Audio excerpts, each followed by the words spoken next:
Hey guys, what is up? Lefty back here again, and thanks for checking out the video.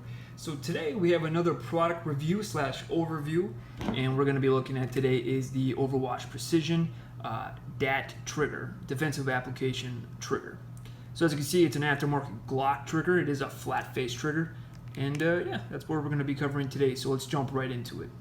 Okay, so just like all my other reviews, this is not meant to be a review in of itself. It's meant to be used as a data point so you can make a better decision when you collect a whole bunch of other people's opinions, and then you can derive to a conclusion, right? So I don't want people to take my review as the end all be all, right? So anyway, let's get right into it. So this is a flat face aftermarket trigger by Overwatch Precision. They run for about 135 bucks, I believe. There are two types of this trigger. There is the DAT, Defensive Applications Trigger, which is a completely flat face trigger. And then there's also a TAC trigger, or like a tactical trigger. And basically, the only difference is there's a little bit of a lip on the bottom here. But that is basically it, and it's the same trigger bar and all that. They do have a couple of other triggers, but I'm mainly going to be talking about this trigger and also a little bit more a general discussion about flat face trigger and handguns. Alright, so we have the ubiquitous trigger pull here. As you can see, you hit the wall very, very quickly on this trigger, which is one of the really, really nice things I do like about this trigger. And it is all metal, by the way. So you press, a little bit of creep, and you get a break. And you come back for the reset, which is pretty good. It's very positive. Right there's the wall again, and a little creep, break, and reset. So the reason why I have this Glock over here, which is a Glock Gen 3 Glock 19, the one that actually has the trigger shoe, or excuse me, the one that actually has the DAT trigger in is a Gen 4 Glock 17. And the reason why I have this out here is just to show kind of the stock Glock trigger pull. This does have a 17 trigger shoe, which is the large, which is the smooth face, which I prefer personally in all my Glocks. So any Glock that's a subcompact or a compact that has the rough trigger shoe, I just switch out for a Glock 17 or what have you, just because I like the smoother face better. But anyway, this is the default stock trigger on the Glock 19. As you can see, the take up is a little bit more spongy feeling, but you hit that wall and press, and it's nice and clean, nice and crisp. And there's the reset, wall, nice and smooth, and reset. Okay, like I said before, this is a Gen 3 Glock 19, bone stock with the exception of the 17 style trigger shoe, and this is a Gen 4 Glock 17 with the DAT trigger in it. Both connectors are stock, but the only difference is that this has probably, in this gun alone, probably a good couple hundred rounds, and this one's got about 2,500 rounds with that particular setup. So it's not a fairly even comparison, but I just want to make sure that's clear, and that's probably what attributes to the much smoother, cleaner trigger pull than this one over here.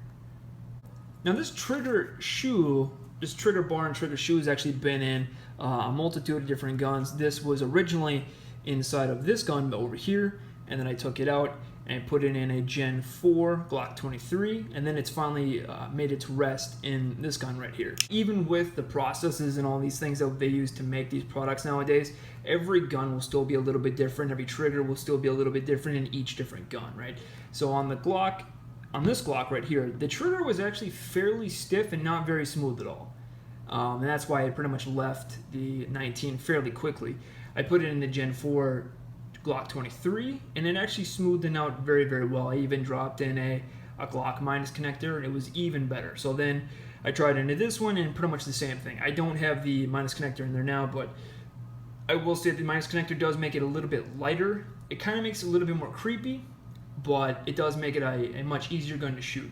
Bear in mind that your gun may not like that trigger depending on the dimensions, like the very, very minor differences in the dimensions of the trigger and how the gun's actually made and put together. So keep that in mind, that your gun may not like the trigger, so to speak. Okay, so all in all, what do I think of the trigger? Personally, I'm not a big fan of it, and it's not because it's the trigger or anything like that. I'm just not a big fan of flat face triggers on handguns for whatever reason. I do have, if you guys have seen my little review of the AOG AKT for the AK-47, I really like that trigger. It is a flat face and it's very light, almost a little bit too much. It's about 3.5 pound trigger if you add all the different springs to it, and also tighten certain things and bend certain things. But it is a very nice trigger on a rifle. I love flat face triggers. I do not like flat face triggers. excuse me, flat face triggers on handguns, and I don't really know why. It's probably just a preference thing. It's probably just hand size. Potentially. One thing I do like about this trigger, though, as you can see, the take up is very short. So people that have really small hands and they can't actually reach the trigger, as you can see on the Fat Glock 19 here, it does require a little bit of a stretch. So females or guys that have really small hands may not be able to reach it as comfortably. So one of these triggers for that can definitely remedy that issue if you are experiencing that or has somebody that does have that experience. Personally, it might just be the fact that I don't want to have to get used to a different trigger, because I can actually shoot this fairly well. I can shoot this out to 50 yards fairly decently. I can hit a man-sized target out at 50 yards, probably within 8-inch, 10-inch circle, no problem.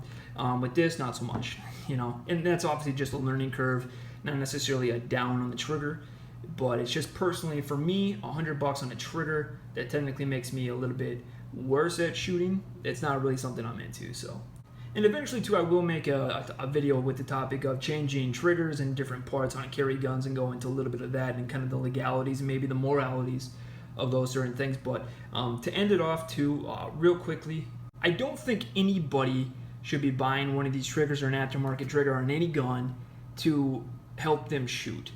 You should only be buying an aftermarket trigger on a handgun or rifle, whatever, to help you shoot better, if that makes any sense. So don't buy anything for a gun to help you shoot, right? It's only to help you shoot better, right? Just so that makes sense. So don't think you're going to be able to drop $100, $200 on Glock parts, and all of a sudden you're shooting, fucking 100 yards, this big of a hole. It's not going to happen. So with that, thank you guys for watching, and be good.